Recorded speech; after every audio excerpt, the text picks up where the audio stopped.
Following the habit of all Impressionist artists, as soon as the salon closed in the month of May, artists packed their supplies and went into the French countryside. But what did the countryside have to offer to them?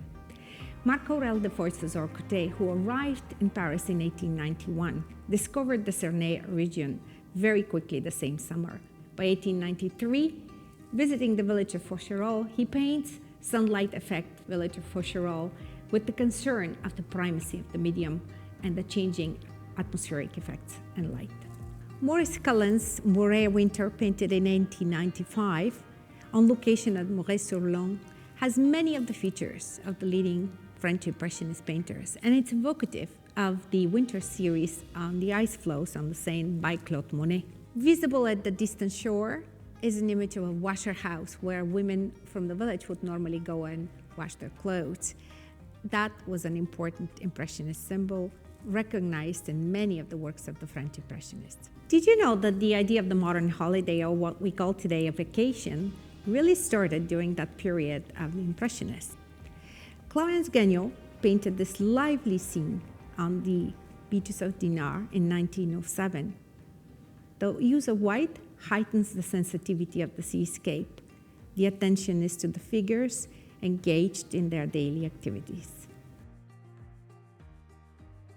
Being a child is universal, but the idea of childhood was a concept introduced by the adults, projecting their expectations of what an ideal child should be on the children. Impressionism brought a whole new understanding of the notion of childhood.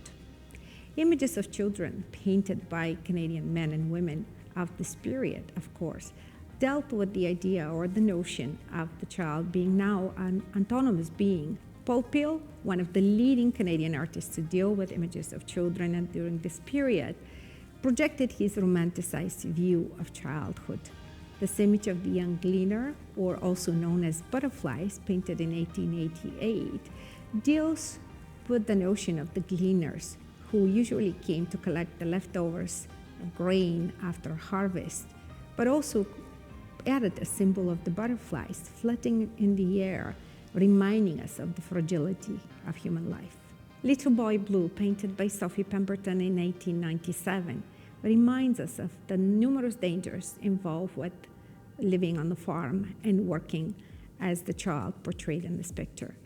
The title of it is borrowed from a poem by the American poet Eugene Field, published in 1888, talking about the death of a child. Rural labor was a theme for many Canadian artists who were intimately and familiarly involved with life in the countryside in Canada. By the 1900s, the question of professionalization of women, as well as their presence in the public domain, had increased dramatically. This work by Florence Carlyle, painted in 1903 and entitled The Studio, deals exactly with the subject of the new woman, a question that was posed by the Canadian Impressionists, just like all their international colleagues dealing with the image of the new woman in a new environment, holding the Studio magazine, one of the most important literary magazines of the time. Peel was only 29 years old when he painted this portrait of Lady in a Garden in 1889. It symbolizes the gaiety, the mood, the privilege of the Belle Epoque. Although academically placing his model, he's concerned with light, atmospheric effect, and generally using the image of a lady in a garden places him well within the tenets of Impressionism.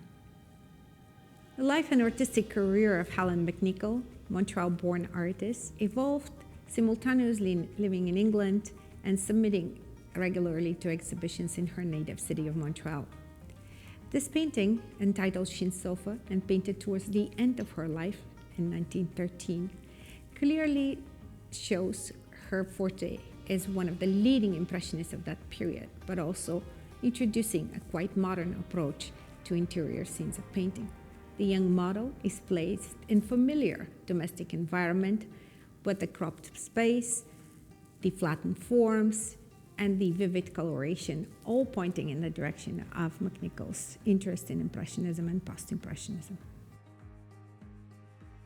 The thematic approach of our exhibition follows the trajectory of the Canadian Impressionists abroad and returning home. For sure, the Canadian Impressionists returned home fully transformed, but was Canada ready to welcome them?